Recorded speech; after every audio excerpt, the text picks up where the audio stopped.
Welcome to crazy Suma channel.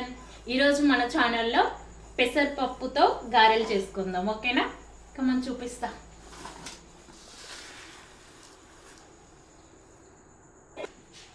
పావు kilo పెసరపప్పు తీసుకున్నాను. ఇప్పుడు దీన్ని 2 times కడిగి కనీసం ఒక 5-6 hours నానాలి. నానితే పప్పు మంచిగా నానితే మంచిగా వస్తాయి. ఓకేనా? ఇప్పుడు కడిగి నానబెడదాం. ఇప్పుడు 6 hours నానబెట్టిన పప్పు. ఇప్పుడు దీన్ని మిక్సీ పట్టేద్దాం ఈ వాటర్ వడబోసేసి. ఓకేనా? ఇలా వాటర్ లేకుండా పప్పును తీసుకోండి. ఓకేనా? ఇప్పుడు ఈ పప్పులో ఒక గుప్పడంత పప్పు పక్కన పెట్టేసుకుందాం. మిక్సీ పట్టిన తర్వాత అందులో కలపనీకి. ఇప్పుడు మనం మిక్సీ పట్టుకుందాం. వాటర్ లేకుండా పప్పుని మిక్సీ పట్టుకోవాలి. ఏంటంటే కొంచెం బరకగా పట్టుకోండి, మెత్తగా పట్టద్దు. ఓకేనా? నేను మిక్సీ పట్టిన తర్వాత చూపిస్తాను. ఇలా బరకగా మిక్సీ పట్టుకొని ఇదంతా ఒక బౌల్లోకి వేసుకుందాం. ఇప్పుడు పప్పులోకి కావలసిన ఐటమ్స్: పచ్చిమిర్చి, ఆనియన్, వెల్లుల్లి, జీలకర్ర, కరివేపాకు, కొత్తిమీర. ఇప్పుడు పచ్చిమిర్చి, ఆనియన్, వెల్లుల్లి, జీలకర్ర మిక్సీ పట్టుకుందాం. ఓకేనా? ఈ పచ్చిమిర్చి ఇప్పుడు ఈ పచ్చిమిర్చి మీ టేస్ట్కి తగ్గట్టు మీరు తినే కారాన్ని బట్టి పచ్చిమిర్చి తీసుకోండి. ఓకేనా? నేను ఒక 5-6 తీసుకుంటున్నాను. తర్వాత ఆనియన్స్ ఒక చిన్నవి అయితే 3 తీసుకోండి, పెద్దవి అయితే ఒక 2 సరిపోతాయి. నేను 3 తీసుకున్నాను.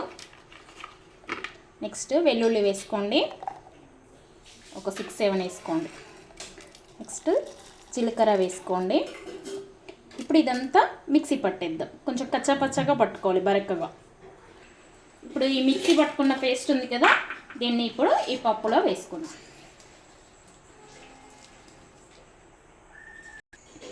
ఇందాక పక్కకు తీసుకున్న పప్పు ఉంది కదా, ఈ పప్పును ఇందులో వేసేద్దాం. మీ టేస్ట్కి తగ్గట్టుగా సాల్ట్ వేసుకోండి. ఓకేనా? నెక్స్ట్ కరివేపాకు చించి వేసుకోండి. నెక్స్ట్ కొత్తిమీర వేసుకోండి, చిన్నగా చించి వేసుకోండి. ఓకేనా? మంచి టేస్ట్ ఉంటుంది. జస్ట్ కొంచెం కారం వేద్దాం. ఇదంతా ఇప్పుడు కలిపేసుకుందాం.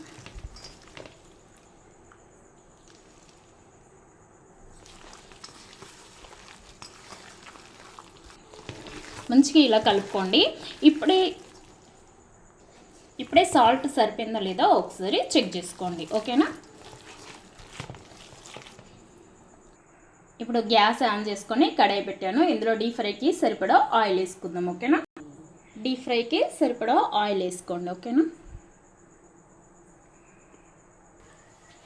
ఆయిల్ ఎక్కువ హీట్ అవ్వాల్సిన అవసరం లేదు, మీడియం అయితే సరిపోద్ది. ఓకేనా?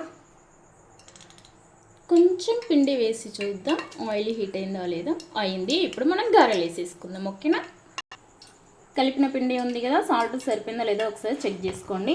చూసారా, వాటర్ వస్తున్నాయి. పెసరపప్పు తొందరగా మెత్తగా అయిపోతుంది కదా, అందుకే బరకగా పట్టుకోండి వాటర్ లేకుండా. ఇలా కొంచెం కొంచెంగా పిండి తీసుకొని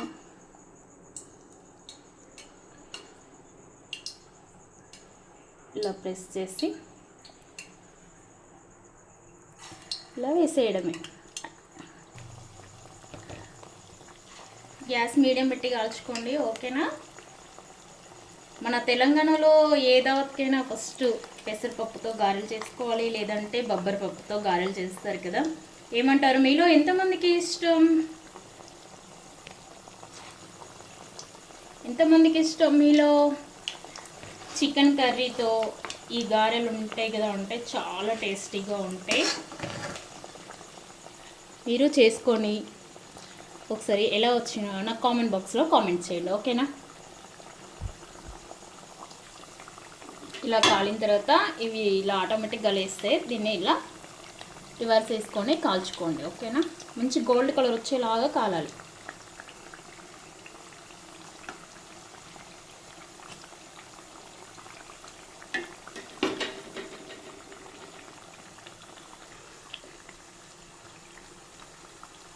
ఇలా చేసుకొని చికెన్ కర్రీ వండుకొని తిని ఎలా వచ్చినాయో నాకు కామెంట్ బాక్స్లో కామెంట్ చేయండి. ఓకేనా? ట్రై చేయండి తప్పకుండా, బాగుంటుంది టేస్ట్. ఈ చలికాలంలో ఈ సాయంత్రం టైం చేసుకొని వేడివేడిగా తింటే అంటే ఈ పెసరపప్పు తింటే బాడీలో హీట్ కూడా తగ్గుద్ది అంటారు కదా, అది నిజమేనా కదా? నిజమని అన్న వాళ్ళు కామెంట్ బాక్స్లో కామెంట్ చేయండి. అది నాకు తెలియదు, అందుకోసమని అడుగుతున్నాను. ఓకేనా?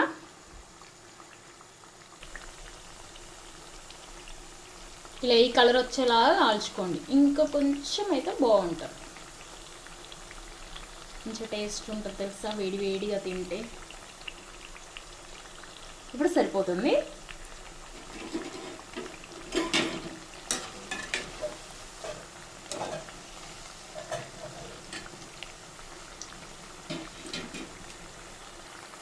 ఈ కలర్ వస్తే సరిపోద్ది. ఇప్పుడు తీసేద్దాం.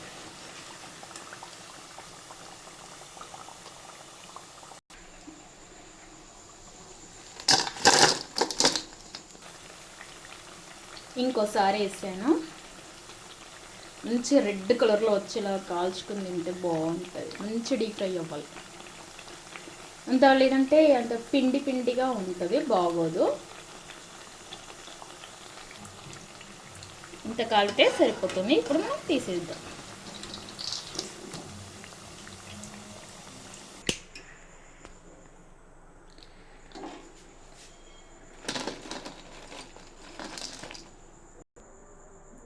చాలా రెడ్ కలర్ వచ్చేలా కాల్చుకుంటే తింటే చాలా టేస్టీగా ఉంటుంది. ట్రై చేసి ఎలా వచ్చిందో కామెంట్ బాక్స్లో.